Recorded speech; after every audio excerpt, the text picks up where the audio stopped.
On a quiet corner of Spain, in a land called La Mancha, there once lived a man whose name has echoed across centuries, Alonso Quijano. An ordinary man, old and thin, who lived a quiet life with his niece and housekeeper. He had no riches, no grand title, but he had one thing, a powerful imagination. Day after day, he read books of knights and dragons, of enchanted castles and epic duels. These tales were filled with honor, bravery, and love.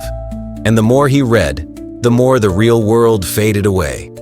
Until one day, he became the hero he had always dreamed of. He took on a new name, Don Quixote de la Mancha, the last knight-errant. He fashioned a suit of armor from rusty old pieces, a helmet made from cardboard and string. He renamed his worn-out horse Rocinante, believing him to be the noblest steed in the world. But a true knight must have a lady to fight for. And so, he chose one. Not a noble woman, but a simple village girl named Aldonza Lorenzo, whom he transformed in his mind into Dulcinea del Toboso, the most radiant beauty to ever live. With a heart full of courage and a mind lost in dreams, he rode out to face the world, not as it was, but as he believed it should be. Chapter 1. The First Adventure. His first journey was simple and disastrous. He stopped at an inn, mistaking it for a castle. The innkeeper, amused, played along and knighted him. But Don Quixote's world of fantasy clashed again and again with harsh reality. He freed a beaten servant, who was then whipped even more after he left. He attacked merchants for refusing to praise Dulcinea and ended up battered in the dirt. Still, he never wavered. He believed in his quest to bring justice, to protect the weak, and to revive chivalry in a world that had forgotten it. Chapter 2. Sancho Panza joins the journey. On his next quest, he sought a squire. He found one in Sancho Panza, a loyal and lovable peasant with a big belly and a bigger heart. Promised riches and a governorship, Sancho mounted a donkey named Dapple and followed his master into madness. Sancho was practical. He knew windmills weren't giants, but his loyalty to Don Quixote was stronger than doubt. When Don Quixote charged at windmills and was flung to the ground, Sancho helped him up. Sancho stayed. He became the heart of the story. Chapter 3. The Windmills and Other Illusions. One of the most iconic moments comes when Don Quixote sees giants on the horizon, great monsters with long arms. But they are only windmills. He charges at them, shouting about a glorious battle.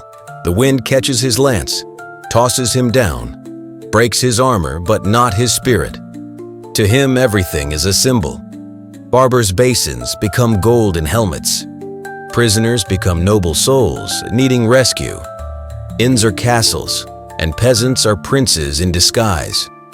He reimagines reality, and in doing so, he shows us something strange and beautiful. That truth is not always what we see, but what we believe. Chapter 4. The World Responds.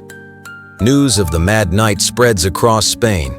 Some laugh at him, some pity him, others decide to have fun at his expense. In part 2 of the novel, noblemen and pranksters set up elaborate hoaxes. They pretend to be enchanted knights or bewitched maidens, drawing Don Quixote into theatrical traps just to watch his reaction. And yet, Don Quixote always responds with kindness, with bravery, with a heart that believes. He suffers, yes. He is fooled, mocked, and ridiculed. But he never gives up on being good. Sancho, meanwhile, begins to change. He dreams bigger. He starts to believe. When the nobles offer him a fake island to govern, he rules with such fairness and wit that everyone is amazed. The fool becomes a wise man. Chapter 5. The Final Homecoming. After many adventures, years of travel, and hundreds of bruises, the knight and his squire return home. But time has changed them. Don Quixote falls ill. As he lies in bed, the fantasies fade. He sees the world for what it is. No more windmills, no more dragons, no more chivalry. He renounces the name Don Quixote and dies as Alonso Quijano, a simple man.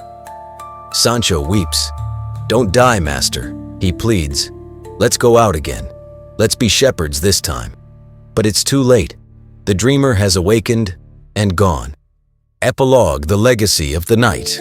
Don Quixote is not just a story, it is a mirror of the human soul.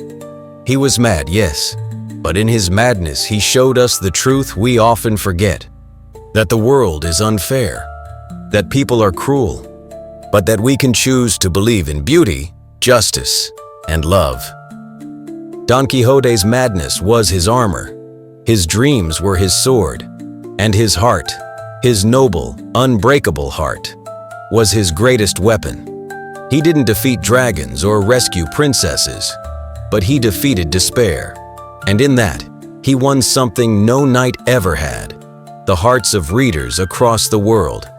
So the next time you feel the world is too hard, too cruel, or too real, remember Don Quixote, and maybe, just maybe, tilt at a windmill or two of your own. Long live the knight of the sorrowful face, the dreamer of impossible dreams.